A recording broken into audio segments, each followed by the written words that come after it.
You get the live Chris Simms experience on YouTube, but you don't really get all my swears that I would normally say if we weren't on YouTube. The next 2 days, you'll hear a lot more. If you want to hear me really go off, tune in on Tuesday and Wednesday and Thursday.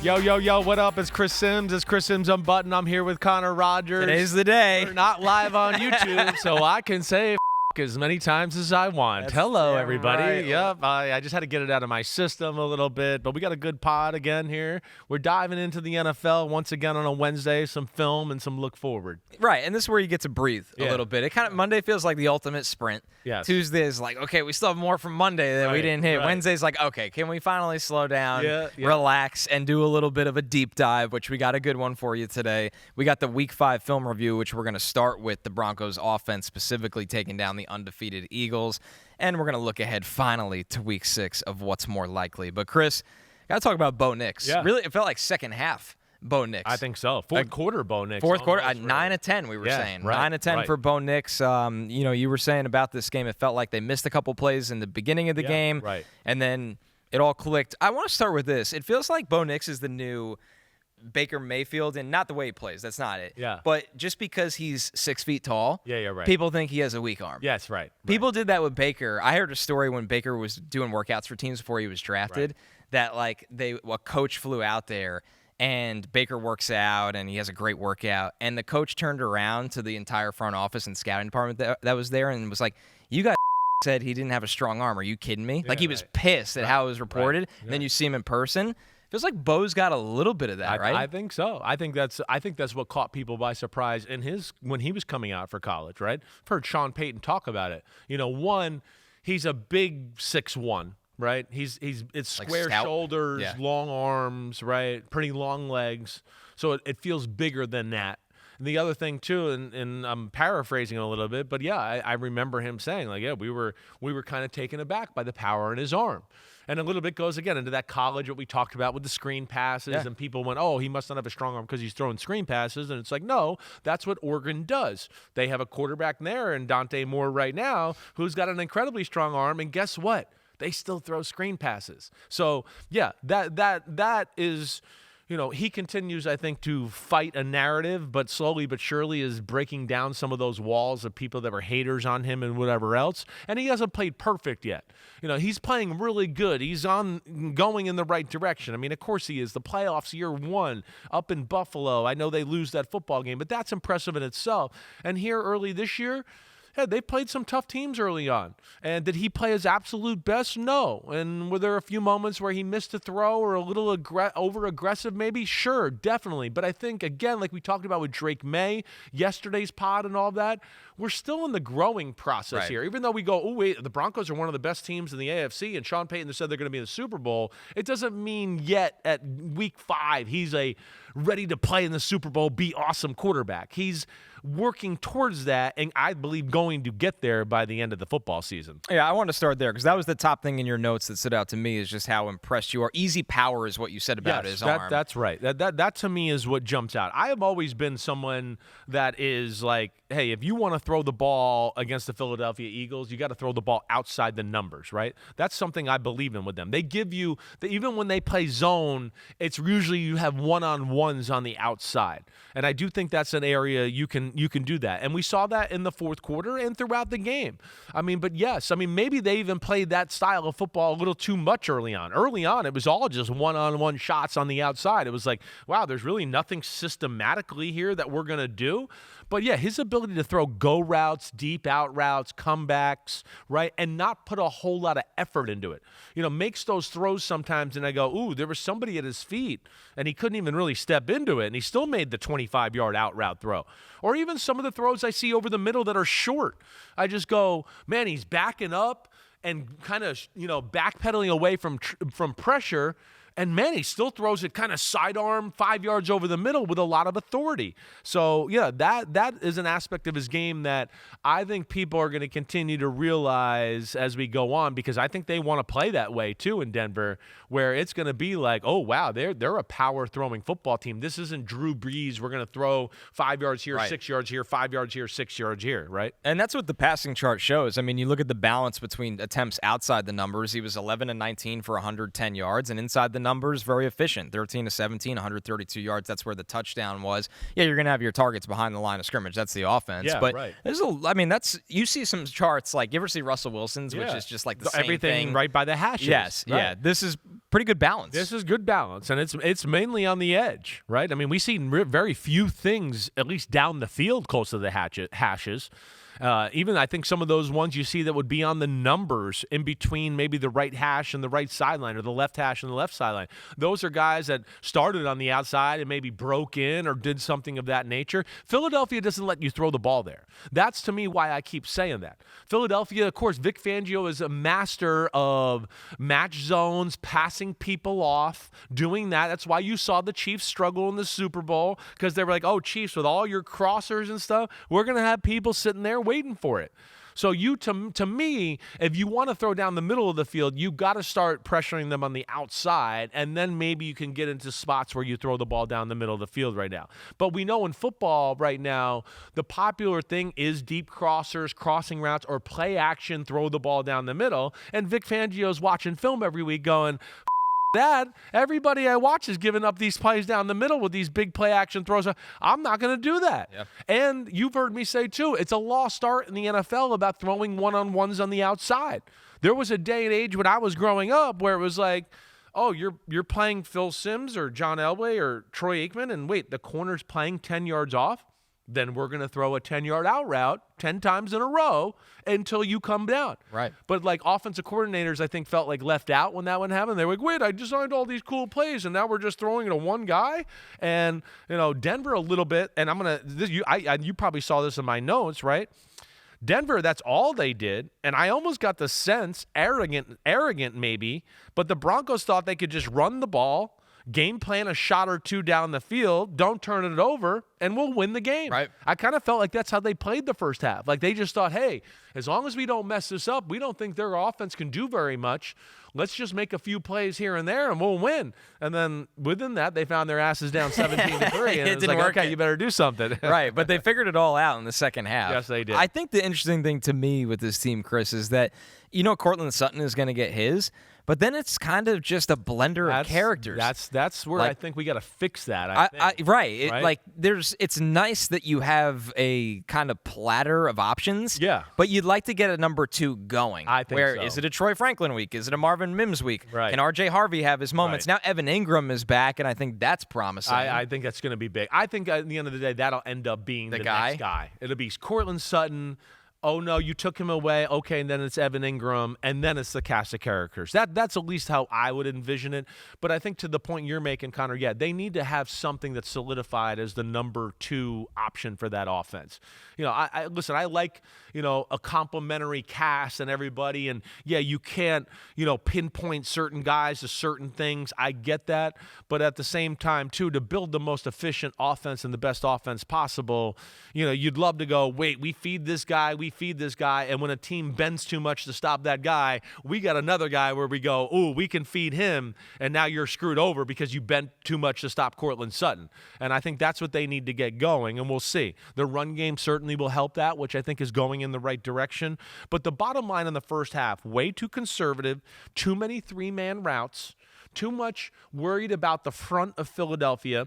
Also, we've seen Philadelphia blitz more the last few weeks. And I think they came into the game, I think Denver came into the game thinking, we're going to get blitz. This is what Vic Fangio's been doing a little bit. But I think Fangio, who's played Sean Payton a bunch of in his career, probably went, Sean's usually got good blitz answers. I don't want to do that. That would be my 2 cents or my thought behind there. So there, they did a lot of like max protection or tight end and back really help out and chip on the ends before you go out, but you're not really a part of the patterns, right, that way. And within that and doing all that in these obvious pass situations, what happens? 3-man routes or 3-man routes with, hey, 2 other guys block, and then just go out into the flat. There were 7 guys in coverage, and Bo Nix was like, damn, nobody's open. They're not blitzing. And the front 4 is still kind of getting a little bit pressure, but I only have 3 guys downfield against 7 guys in coverage, and nothing's happening. And that was a little bit of the theme of the first half. Yeah, it's going to be interesting to see kind of how this offense develops or grows as Evan Ingram plays more. They ran 11 personnel 73% of the time in this game. They had at least 2 tight ends on the field almost 20% of the time. Yeah. I think that number goes up. It might. And early in the game, they did a lot of that, right? And again, that to me, it went into conservative. We think our defense can stop them. We don't have to do much. Also, I think, again, they got into some 2 and 3 tight end sets early in the football game. I think because they were expecting blitz. And I think they thought, hey, if we get into 2 or 3 tight end sets, they won't blitz as much. Defensive coordinators usually don't like to blitz those sets because you can get in some power running formations. And if you call up the wrong blitz, it's like, oh, no, we blitzed everybody on the left and they ran a power run to the right, and now we don't have anybody there, right? So it usually simplifies his defense that way.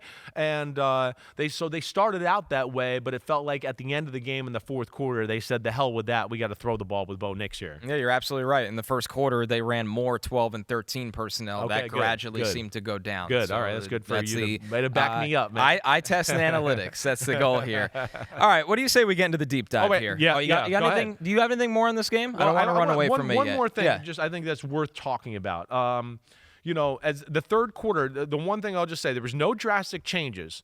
The only thing that Denver pushed Philly around in the running game a little bit. Philly then went into, they're running up the middle. Let's get in some bear fronts and some 5-man fronts. And Denver had great success with the toss sweeps.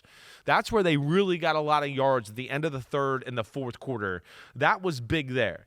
And then I've had a lot of people be like, what happened? Like, what happened with Bo Nix in the fourth quarter? What did he do, right? I'd love to sit here and tell you that there was some drastic change or anything of that. But it was really just like Bo Nix making baller throws. Right. It's really what it was. You said some throws he missed in the first half. Throws he missed in the first half. He hit them in the second half. And, they won some one-on-ones and did some things that way to where you just go, there was no drastic change on either side of the ball.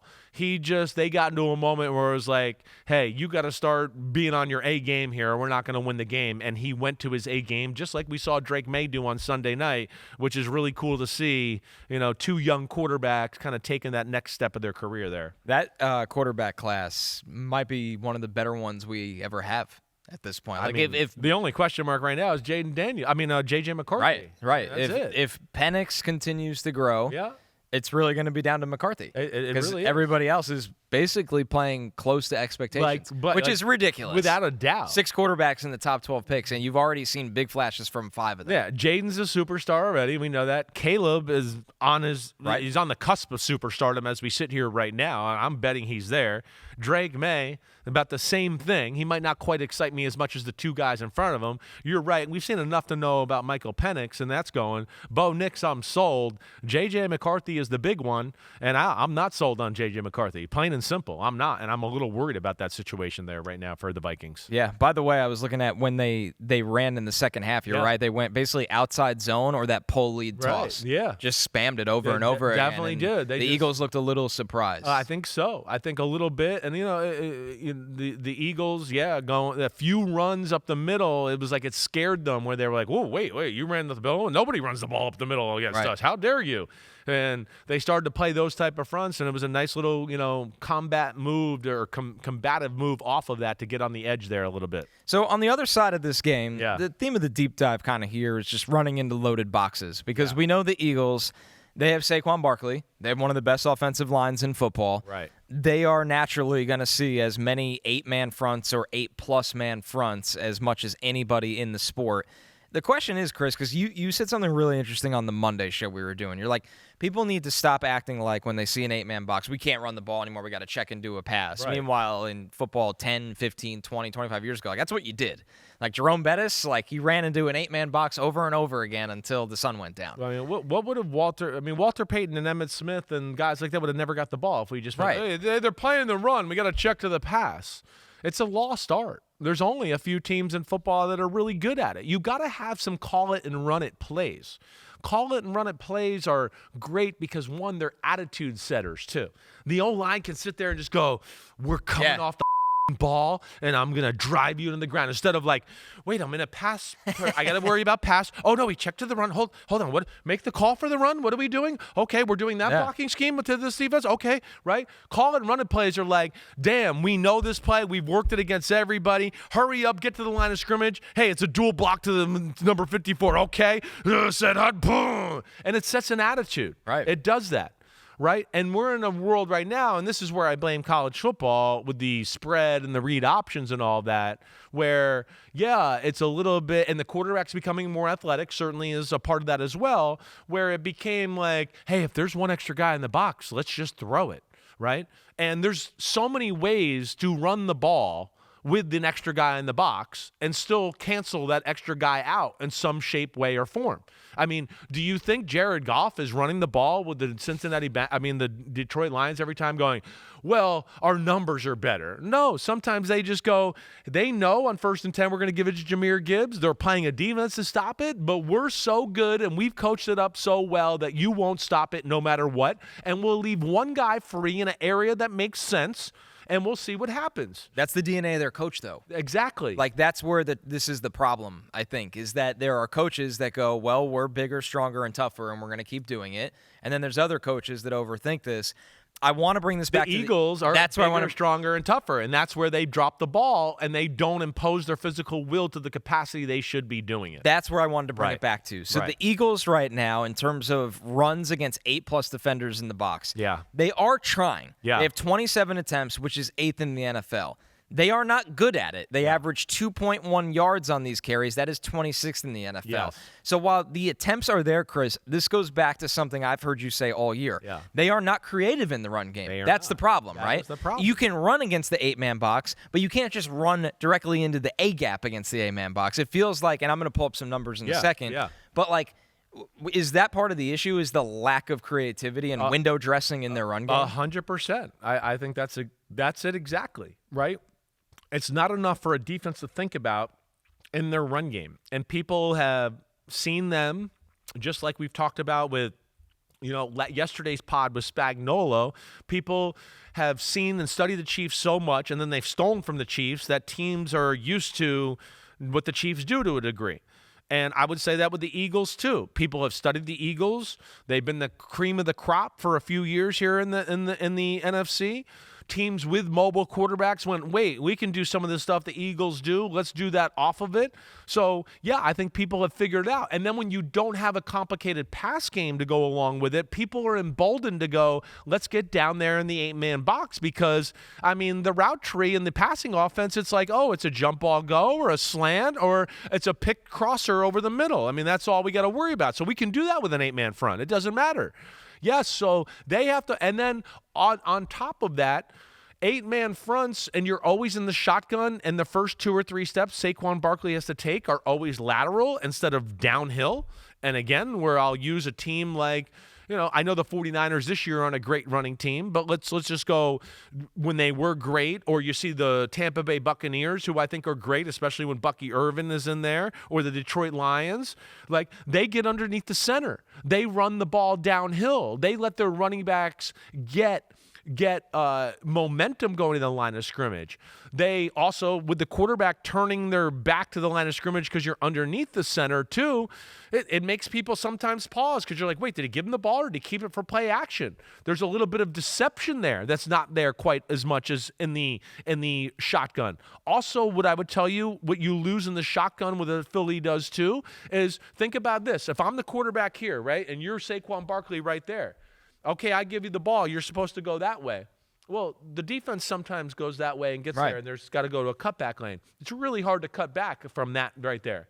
Now, if you were behind me and we said set hut and I gave you the ball, now you have time too because you're a little deeper and you're coming downhill and you're being able to see everything as you're coming downhill instead of shuffling forward sideways and getting a ball, right? Now you're coming downhill and you're like, whoa, I can see the total flow of the defense. Whoa, the linebackers went it way over. Whoa, the quarterback now is not in my way and I can make a cut as I'm going downhill instead of I'm going left sideways. Oh, wait, the cutback's there. Hold on. Oh, let me cut back now, right? So you lose all of that. And within their lineups itself and how they do it, they don't give themselves the opportunity to block or make, or put the 8th guy in a tough spot sometimes because they don't do enough in the running game is what I'm saying there. Yeah, it's all backed up. It's just, it's weird with them because it feels like at some point you can't arrogantly just go into the game and think like we're just better in that regard. No, these numbers right here show you that they're running the ball too much. Yes. That's what they show you, right? But they're in a tough spot because they're not very good at throwing the football, and they're not complicated on that side of the ball schematically in the passing game too, so they don't know what to do a little bit. That's where it's tough. To them, they hope what we saw in the first half of this game happens. You guys are going to be scared that we're going to overpower you and run. You're going to play too aggressive. We're going to get one-on-ones, and that's what we're best at. Because now we can throw slants and jump balls and go routes, and there is no system dependency there. But as we've seen when they start to play with that, like we talked about with Denver on Monday, they loaded the box, 8 people. Hey, we're stop the run. Jalen Hurts, check, pass. Blue 45, as he's saying, said Hut, they're all dropping back into pass coverage. He held the ball. ball. You're screwed. Right. And that's one of the issues with their team. Against zone, I mean, he took 6 sacks, I believe. Yes. In that game, so that's telling you he's expecting something different. Yeah. Like if you take 6 sacks against zone coverage, but you were good against man, that means when you see the zone, you're like, oh. They don't have great zone beaters, and he's not exactly a great zone throwing quarterback. So it's like a double whammy there that plays into it. And, again, they lack in variety of formations and motions. So there's never any like, oh no, we got to communicate at the snap and figure things out. See, that's crazy. No, they don't do any of that. That if they had more motion, you'd be terrified of the different, or at least give them an indicator. Exactly right. Give them an indicator. You get teams to go, oh no, we might want to change the defense because when they're in 2x2s and it goes to a 3x1, there's a whole different things they do. So we got to check what we want to do, and within that, guys mess up. They don't think enough fast on their toes that way. It creates a lot of advantage. They don't really give themselves any advantages. And again, from everything I know, that's all because of the quarterback. I don't know what to say. I'm sick of trying to make up excuses, so I'm just going to be flat out with it. It's because of the quarterback, period.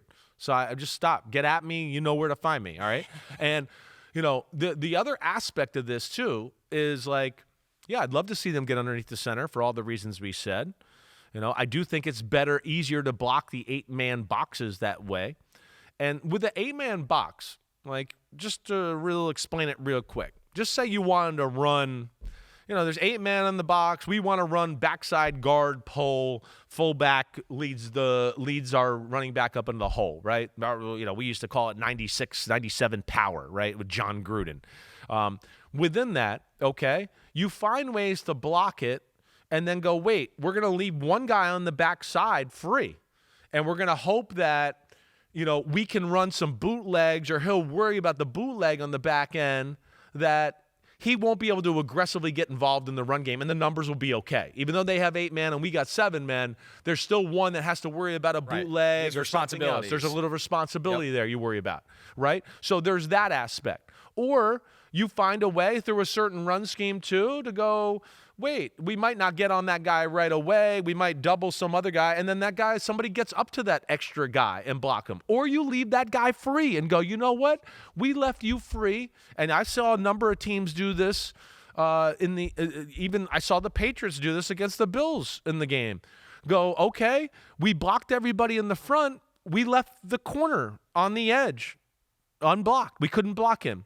He's a corner. He doesn't tackle good. We think our running back will run him over or make him miss. And you do that. Right. And that's what you do. They can make that play. So it's either we find a way to run away from the 8th guy, we find a way to, get a dual block up to the 8th guy, or we leave one guy free intentionally going, we can't block everybody, but our running back, we pay him a lot of money to make this guy miss or run him over and get tough yards. And, that's an element of their offense that they just miss. So I've been hammering away over here trying to dive into, because you call them predictable a lot. Right. And this is something for me that I can figure out. I'm sure other teams are handing to their defense throughout the week. Right. You said they don't run a lot of formations. I'm ready here. They don't. Right. They basically are 2x2 43% of the time. That's not going to surprise anyone. Or they're a 3x1. Right. That's basically it. Those are the 2 formations that they throw out of. Yeah. They don't really throw out of. They'll do like 1% of the time they'll do a 4x1, and they'll throw out of that every time. Okay, right. But that's it. Right. But when they go 2x1, and for everyone at home, this is the way the wide receivers are, the distribution of the wide receivers. Yeah. When they go 2x1, they run 90% of the time. So if I'm on defense and I see a 2-by-1, they are running the ball. So, and when you're saying 2-by-1, you're saying like tight end receiver. It's still a 2-by-2, or technically, and then technically. the two backs. Okay, that way. Okay. Yep. So they'll have a lead. So they'll have a a lead backer there. But they are guaranteed. Guaranteed. 9 out of 10 times they are running. Wow. Do you think they need to use play action off of that sometimes and just balance it more? Yeah. I mean, that's like a pitcher tipping his pitches almost. Exactly. And I know a lot of teams run at a 2-by-1. I get that, but 90% of the time is the closest thing to a sure thing you can get in the sport. No, it's ridiculous. And then, I think about that too. And then they're still in the shotgun when they do that type of stuff. It doesn't have the same run effect. When it would be if we had a tight end to the right, a fullback behind the right guard, and then the quarterback underneath the center with Saquon Barkley 7 yards behind him. I mean, they don't do that a whole lot either. I mean, it's probably a handful of times every game, if not at all. So, here's an example of what they did. Okay, yeah, right. So this is just basically, tight end to the left, where the lead blocker and was. the lead blocker, and he goes. That's it. And you can kind of see Denver with an almost 8-man box. The motion man kind of leaves the box, but they all flow immediately. They all flow right they're not to it. respecting any Not chance anything of else. the play They're not action. even worried about the play action pass. Yeah. The offense is extremely predictable, as you've heard me say. And I think anybody that would break it down, you'd sit there, and if we watch film together, you'd go, oh, damn, Chris, you're right. It's very limited pass plays, and it's the same 3 or 4 run plays all game long. And that's just not how really high-functioning offense operate. Be interesting to see them make some adjustments this year because the I Eagles know. have all the talent in the world to. I mean, That's why they drive me crazy. Because they're so good. Right. They only have one loss, and it felt like a loss that they let the game get away from them. I mean, to be that good and to have the talent they have and to be, what are they, the 4th worst offense in football? I mean, that's insane. That's why it's the 3rd worst offense in football. I'm sorry. Yeah, there's no excuse for that at all. I love the deep dives. And so I think it's my favorite thing we do during the week because it's good. like it really wakes you up. It makes you up, and it makes you start to realize some things about a football team where you're like, wait, I didn't think about that. Away from the mainstream narratives. Exactly right. And it just starts you like, oh, man, there's issues here, or there's not issues. I shouldn't panic or whatever. That's what the deep dive does for you. All right, we're going to take our first break. We got Rookie of the Week coming right up, and it might be the guy we've been waiting for, the number 1 overall pick, right after this. DraftKings Sportsbook is an official sports betting partner of the NFL, and new customers can bet $5 and get $200 in bonus bets if your bet wins. Just download the Sportsbook app and use promo code PUNTER when you sign up. DraftKings Sportsbook, the crown is yours. Every week this season, you can pick games along with Chris. DraftKings has set up the free $1,000 Florio and Simms pick 'em pool. Pick every game against the spread for a chance at a $1,000 prize pool every week. Download the DraftKings app, click on the pools tab, and enter the Florio and Simms $1,000 pick 'em pool to make your picks. I'm hot as hell. Just tune in and check it out. You have until 1 p.m. Eastern Sunday to get your picks in. Rookie of the Week. Boom. This was a little too easy, Chris. We got a lot of good honorable mentions that deserve some love. Right. But this was the week to pick Cam Ward. If not now, when? Right. And it's not just that Arizona felt like tried to put the game on a platter for them. Yeah. Cam Ward made a couple throws in this 4th quarter that was like, oh, yeah, that's why that guy went number 1 overall. No doubt about it. I'm not worried about Cam Ward the slightest bit. I'm not. He's like the surest thing in Tennessee He out of all really their is. stuff. I mean, I love the way he looks. I mean, his talent it jumps off the screen. His arm pops off the screen.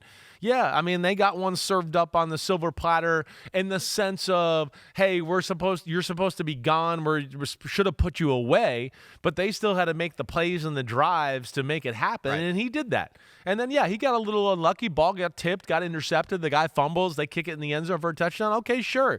But, man, there were some big plays and big throws before that, too. So, that was good to see Cam Ward off the schneid. I'm a huge fan of his right now. The one you mentioned on Monday, the early in the 4th quarter, 3rd and 10, the deep post to Calvin Ridley was a seed. The seed. I mean, yes. Just not a lot of guys throw like lasers like that. Yeah. Like was kind of floating to his left and just puts his foot in the ground. And it's just like, zoom, it's there. Yeah, he's got a special arm, a special release that way.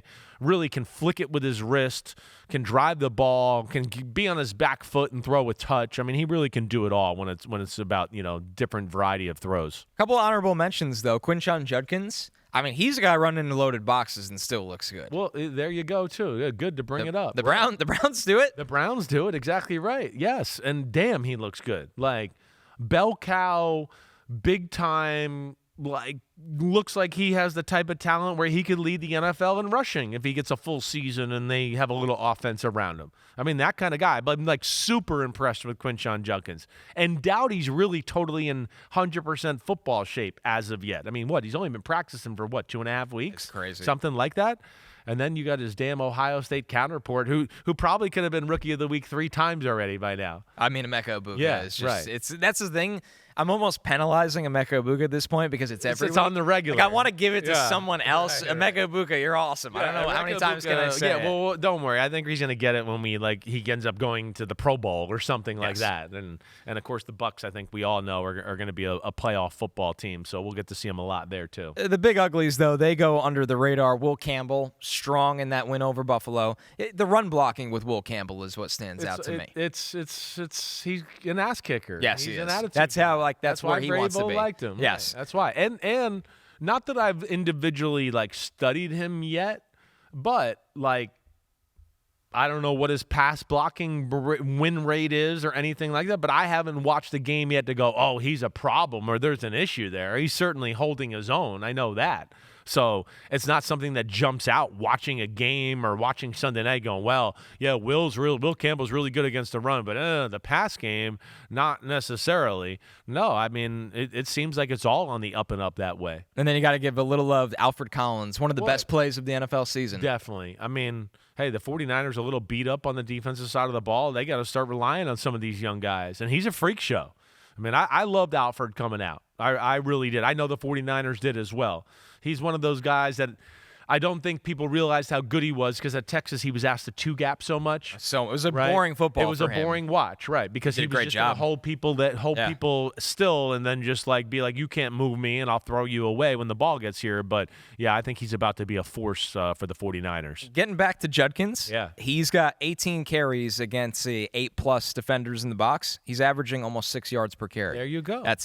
It says it all. I mean, yeah, I think we could probably go down the list on a lot of teams like that. You think Kyron Williams and the Rams don't run the ball against some 8-man boxes all that time? That's, to me, again, you have to show that stubbornness, that physicality, that consistency. One, it helps your O-line, like we talked about, to get off the ball. Two, your play actions are not going to work the same. If it's like every time we get in a loaded box, we check out into a pass, right? When your play actions start to work, and this is why Detroit's amazing at it, because they go, the defense is going, we got 8 men in the box. Oh, man, they ran for 4. We got 8 men in the box. Oh, shit, they ran for 8. We got 8 men in the box. Oh, shit, they ran for 6 again. Okay, I'm going to fill the hole hard this time. Yep. I mean, holy crap, we got to come downhill. Oh, no, he kept over my head. He kept it. There goes Jameson Williams, 50 yards down the field, right? I mean, that's what happens. That's why you got to have what we call it and run it plays. And, yeah, that's a lost art for Philadelphia. And to your point there, the good offenses are doing that. Strong week for the 2025 rookie class. We'll preview week 6 with a game of what's more likely right after this.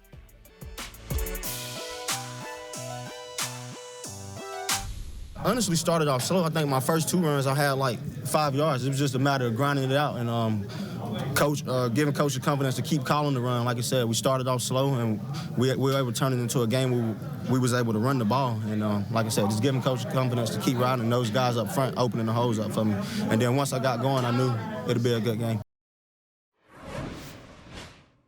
That was Rico Dowdle, who has a little revenge game on his platter this week. I liked in another clip, I heard him say, buckle up. Yeah. I like Rico Dowdle.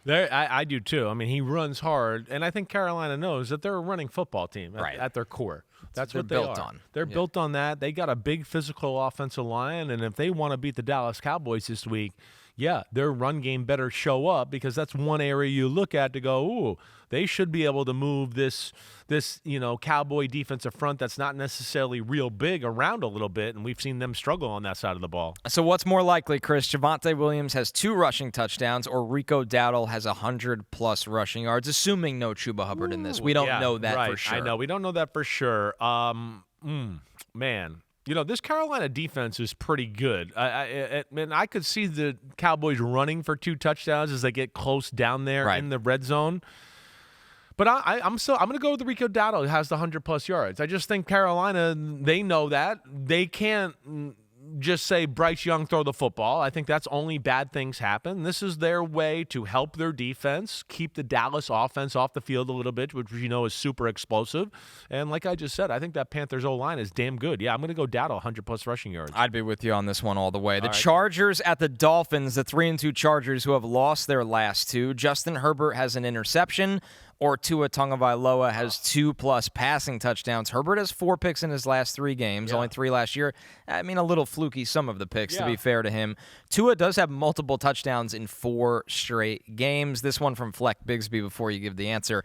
Does Herbert not trust his wide receivers outside of Keenan? Seems to me like he's passing up wide open guys in favor of forcing the ball to Keenan Allen. Hey, there's a few things. Now, first off, for the question of what's more likely, I will go with Herbert throws an interception. Wow. Because I don't think Tua is going to throw 2+ pass TDs against this defense. That would just be my guess, right? I think this is a game where they get in close. The Chargers' pass defense is damn good. I think they'll run it in or find some way to do it that way. That's what I'll say. And I also will say with Herbert throwing the interception, one, he's still playing really good. But here the problem with the Chargers is the first thing, and we kind of hit on this on Monday. The O-line, when you turn on the film, it's just like, this doesn't even look. They don't have a tackle on They either don't side. look the same. It's just like when you used to turn on the film and watch Chargers offensive line, you'd go, man, look at this group right here. Holy crap. I mean, yeah, good luck. Oh, they ran the ball right down Kansas City's throat? No shit, Sherlock. I mean, that's what they were built on. So, yeah, that's become a problem there. And now they're having to throw the ball too much. So that's a problem. They can't run the ball anymore. And then they don't pass protect all that well either. So, I mean, if you want to know why things fell apart, that's really how it fell apart. Early on in the football game, Washington was so stupidly aggressive playing man-to-man. That's why the Chargers had success.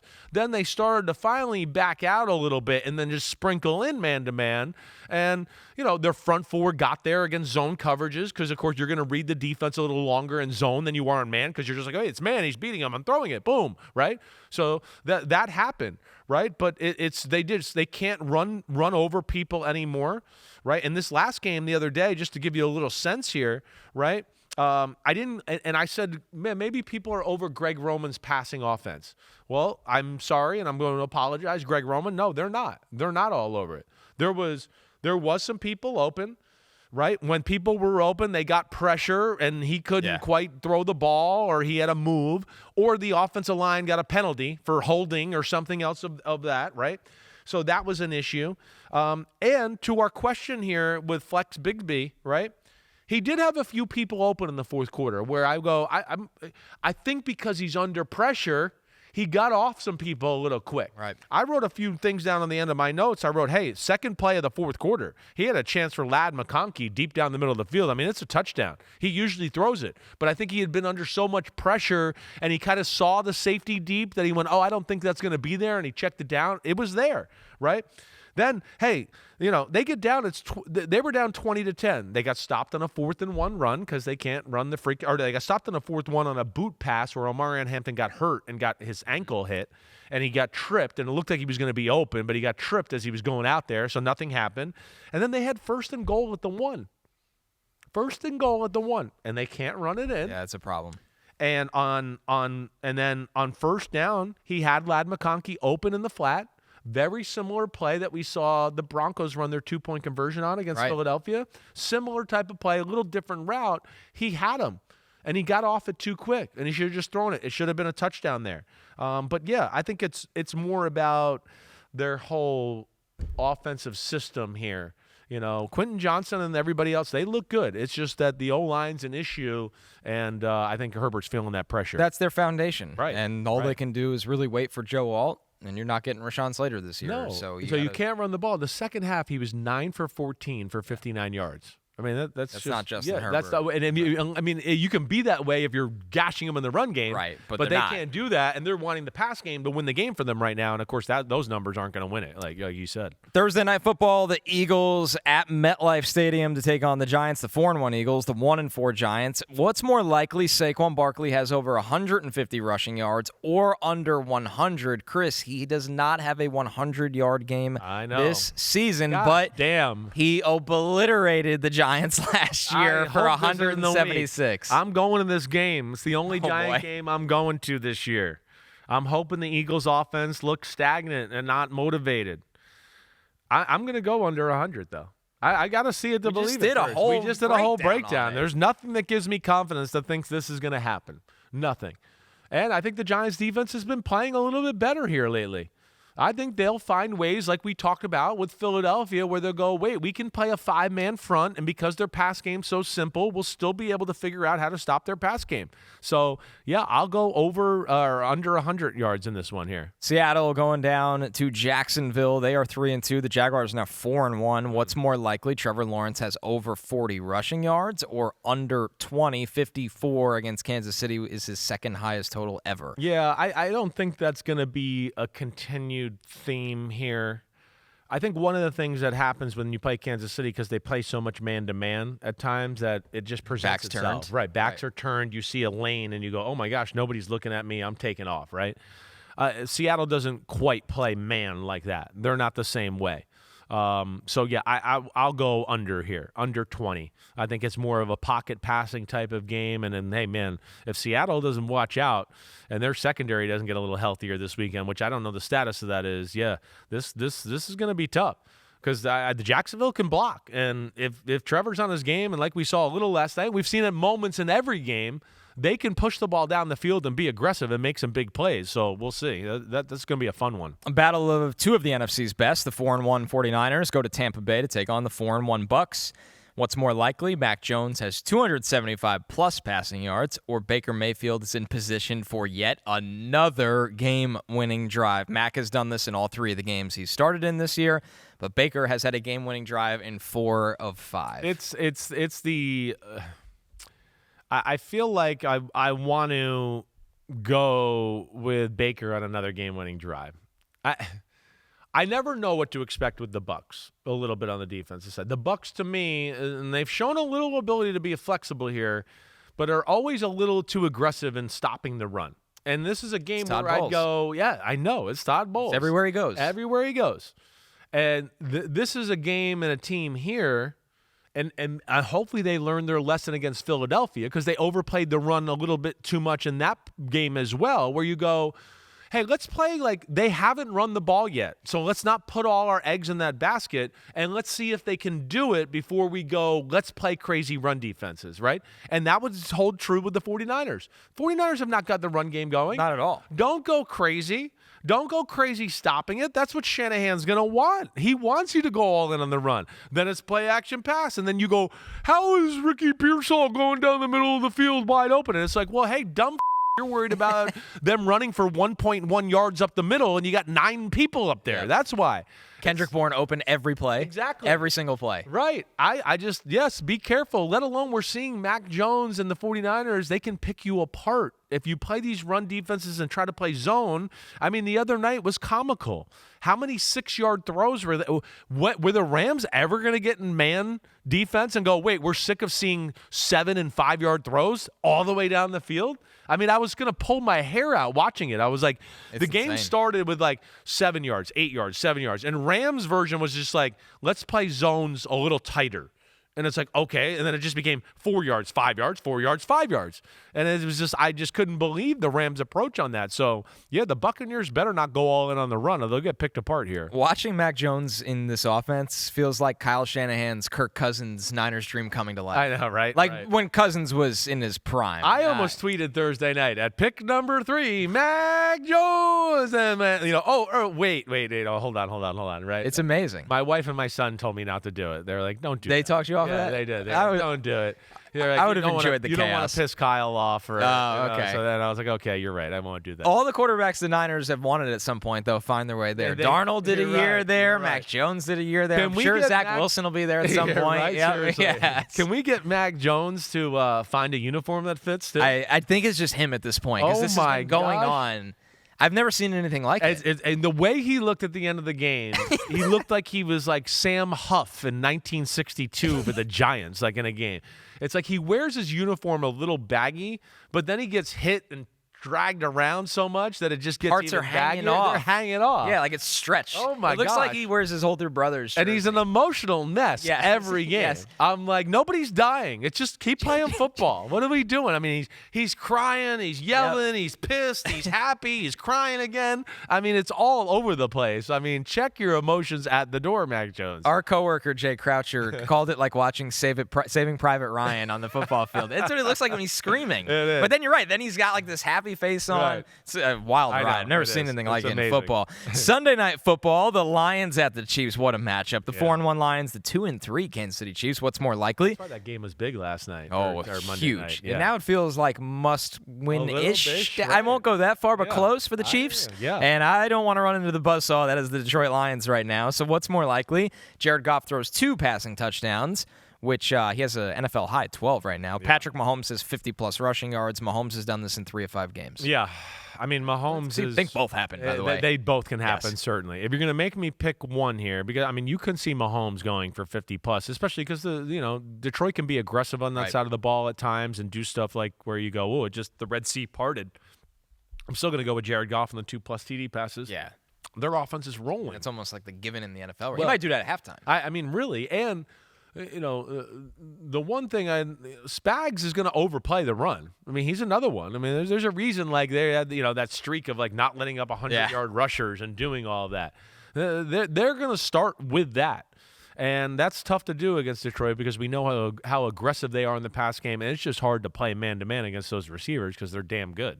Monday Night Football, sneaky good one Yeah, we because got it's some good ones It's this the week. former number 1 overall pick against the former number 2 overall pick. Caleb Williams hits a 52-yard pass, or Jayden Daniels does. Why this is the number, Chris? Yeah. 52 yards was the length of Daniels' Hail Mary to beat the Bears. Oh my last gosh, that's year. crazy. That's crazy. I'm going to go with Caleb Williams.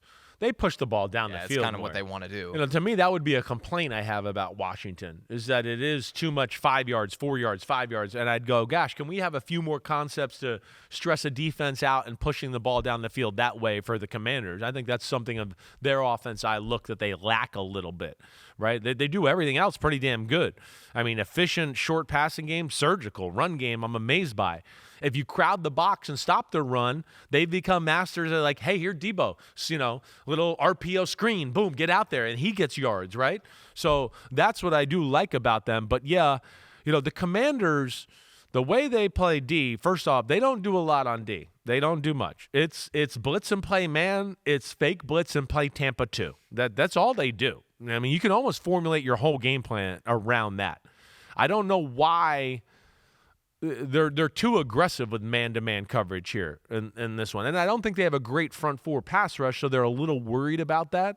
Right? That's the issue. But still, they're aggressive. They're going to play single safety defenses. And, yeah, I can see the Bears making some big plays. The Bears can run the ball a little and just scare the Commanders at all in that department. They could have a super explosive day throwing the ball against Washington. I wouldn't be shocked either. This is one of those games Ben Johnson has some kind of trick up his sleeve. That we haven't seen. Well, when yet. you're a little predictable and then you're over aggressive, we've seen Ben kind of the Johnson time just to destroy people yes, that way. like he knows exactly what's coming on a certain play. Right. And so that has the makings of that could happen there. Now the Bears defense ain't all that good either, so we could see a shootout. I hope so. Fun. That would be fun. Yeah, we got some good matchups coming this weekend. Sunday Night Football, Monday Night Football. We got it all, baby. That's right. You know where to find us, me and Connor Rogers. We're live on YouTube every Monday and Tuesday. Wednesday, that's this pod right here. We tape it so I can say more, all right? It's a lot better. Thursday, though, tomorrow, I got the Picks pod with me and Florio. All right, I whooped his butt. I whooped his ass last week. All my underdogs I picked all hit except the Broncos. The Browns. Right, it was the week of the dogs. It really was. But Thursday Picks Pod with Florio, subscribe, rate, review. You know where to find me and Connor. Get at us. If there's something we're not diving into enough, we'll dive into it for you. Just tell us to do it, all right? All right, everybody, peace out. Enjoy Thursday Night Football. Connor, as always, you're the man, all right? Man. Peace out, dude. See you, everybody. Peace out, homies.